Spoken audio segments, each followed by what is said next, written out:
अस्सलाम वालेकुम। अच्छा जी, जो आज हम टॉपिक स्टार्ट करेंगे, आज जो न्यू सिस्टम स्टार्ट करेंगे वो हीमाटोलॉजी। हीमाटोलॉजी का फर्स्ट लेक्चर है। इसमें हम देखेंगे कि फीटल एरिथ्रोपोइसिस क्या होता है और हीमोग्लोबिन की डेवलपमेंट कैसे होती है। फर्स्ट ऑफ ऑल अगर हम बात करें एम्ब्रोलॉजिकल टाइम पे ना, एम्ब्रोलॉजी के टाइम पे क्या होता है, आपने हमेशा याद रखना है कि सबसे पहले बच्चे के अंदर पता क्या होती है, एरिथ्रोपोइसिस होती है। अब सबसे पहले आपको पता होना चाहिए कि एरिथ्रोपोइसिस होता क्या है। Formation of the blood cells is known as erythropoiesis. ठीक है, जो उसके ब्लड सेल्स की फॉर्मेशन होती है हम उसको क्या बोलते हैं बच्चों, हम इसको एरिथ्रोपोइसिस बोल रहे होते हैं। अब देखें, erythropoiesis different mechanism different structures के थ्रू हो सकती है। Like for example different organs के थ्रू हो सकती है, लीवर से भी हो सकती है, स्प्लीन से भी हो सकती है और बोन मैरो से भी हो सकती है या यॉर्क सैक से भी हो सकती है।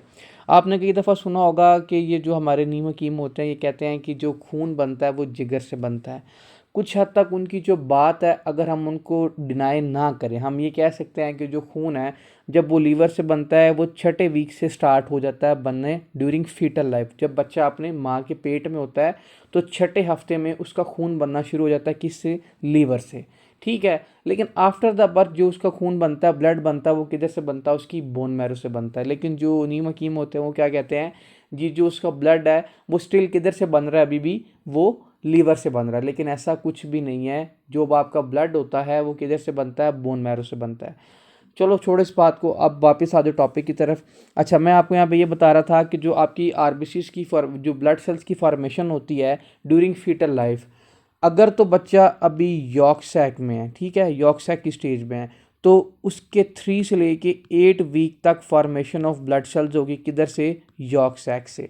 ठीक है, अगर तो बच्चा कितने वीक्स का है, 3 से लेके 8 हफ्ते का बच्चा है, तो जो उसकी ब्लड सेल की फॉर्मेशन है वो किधर से होगी, आपने बताना है जी, यॉर्क सैक से होगी। ठीक है, वेरी इंपॉर्टेंट एमसीक्यूज।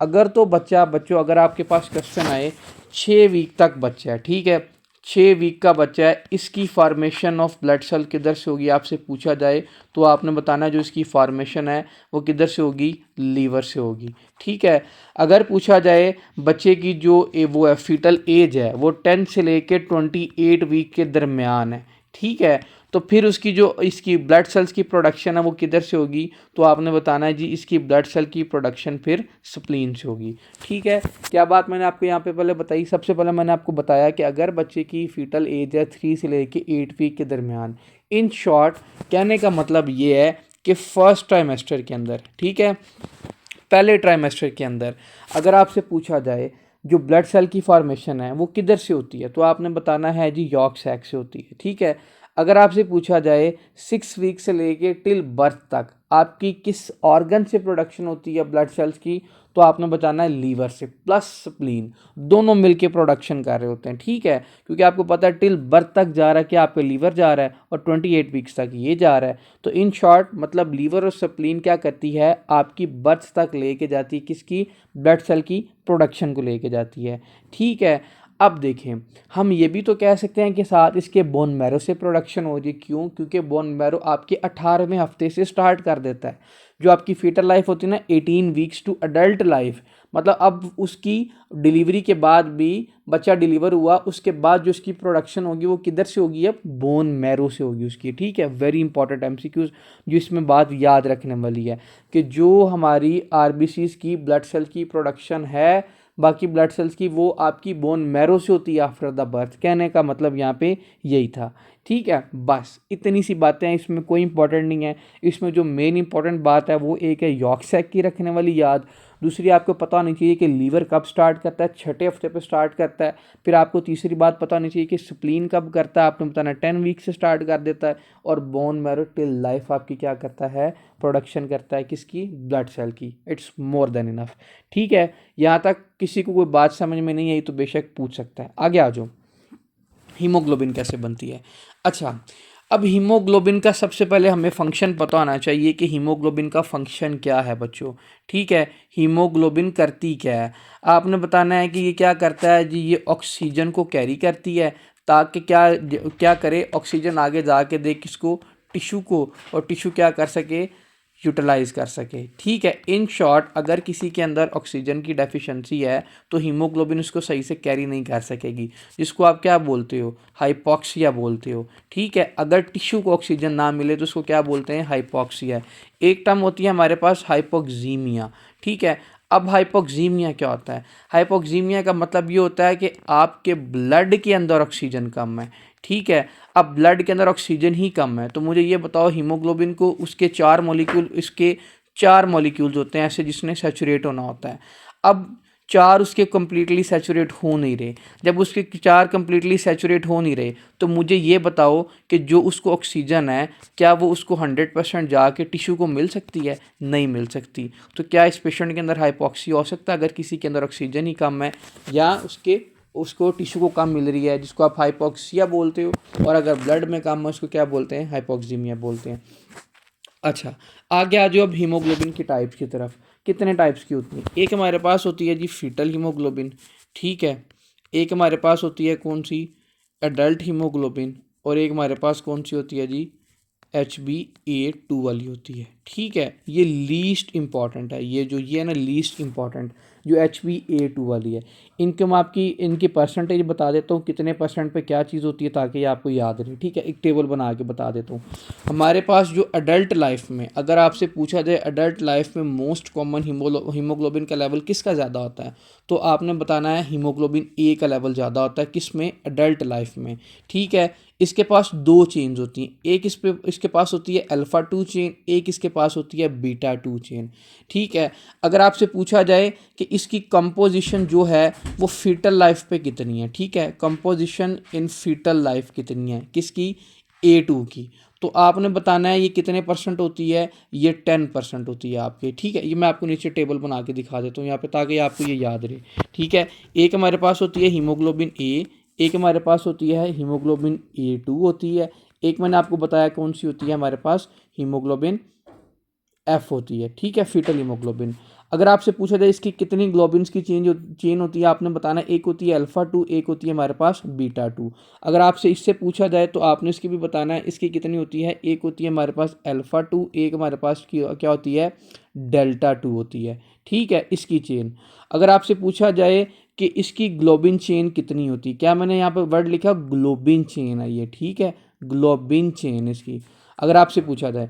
अगर आपसे फीटल की पूछे जाए, एक हमारे पास होती है बच्चों अल्फ़ा 2 और दूसरी हमारे पास कौन सी होती है बच्चों, गैमा 2 होती है। ये मैंने आपको क्या बताया, टाइप्स बता दी यहाँ पे, ये मैंने आपको क्या बताया, ग्लोबिन चेन्स बता दी यहाँ पे।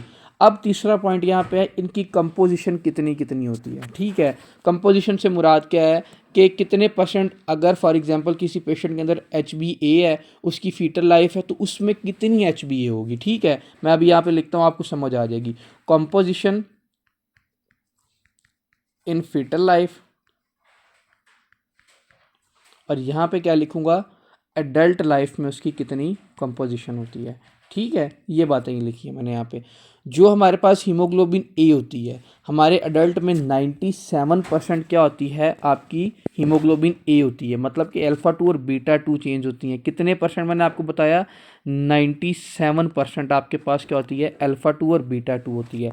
अगर आपसे पूछा जाए कि बच्चों के अंदर कितनी होती है ये आपकी हीमोग्लोबिन ए, मेनली बच्चों में मैंने आपको क्या बताया, हीमोग्लोबिन एफ होती है। अगर फिर भी क्वेश्चन में पूछा जाए कितनी कंपोजिशन होती है फीटल लाइफ में, तो आपने बताना है 10% के बच्चों में होती है। ठीक है, दूसरी मैंने आपको क्या बताई, हीमोग्लोबिन A2 बताई, ये भी एडल्ट्स में मोस्टली ये प्रेजेंट होती है। अगर आपसे पूछा जाए कि ये एडल्ट्स में कितने परसेंट प्रेजेंट होती है, मैंने आपको कहा था ना ये लीस्ट इंपॉर्टेंट है, तो आपने बताना है कि ये बच्चों में, ये बड़ों में कितने, एडल्ट में 2.5% प्रेजेंट होती है। और ये जो बच्ची हैं फीटल लाइफ में इसकी थोड़े बहुत ट्रेसिस प्रेजेंट होते हैं, ऐसा ये प्रेजेंट नहीं होती। कौन सी, हीमोग्लोबिन A2। फिर हमने बात की हीमोग्लोबिन F की, कौन सी, फीटल हीमोग्लोबिन। फीटल हीमोग्लोबिन आपने बताना है इसकी दो चेन्स हैं, एक हमारे पास अल्फ़ा 2 थी, एक हमारे पास कौन सी थी, गैमा 2। ये कितने परसेंट होती है अगर आपसे पूछा जाए तो आपने बताना है ये जो बच्चों में होती है ना ये 90% होती है। वेरी इंपॉर्टेंट एमसीक्यूज कि बच्चों में कौन सी होती है हीमोग्लोबिन एफ कितने परसेंट होती है, आपने बताना है 90% आपके पास ये होती है, 90 to 95%।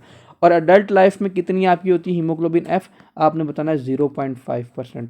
ठीक है, ये एक टेबल है, ये इसको याद रख लीजिएगा, अपनी बुक पे ऐड कर लीजिएगा, जिसने करना है ये इंपॉर्टेंट है। ठीक है, इसमें जो मेन इंपॉर्टेंट है वो मैंने आपको ये बताया था, 90% ये होती है और 97% अडल्ट लाइफ में आपके पास हीमोग्लोबिन ए होती है।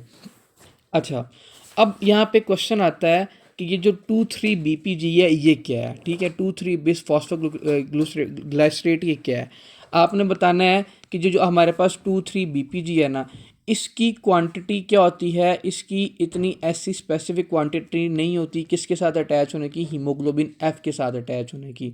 ठीक है, ये क्या करती है, इसकी इतनी कैपेसिटी नहीं होती हीमोग्लोबिन एफ के साथ अटैच होने की, इसीलिए जो हीमोग्लोबिन एफ है वो इजीली जाके ऑक्सीजन से अटैच हो जाता है और बच्चे को कंप्लीट क्या देता है, ऑक्सीजन प्रोवाइड करता है।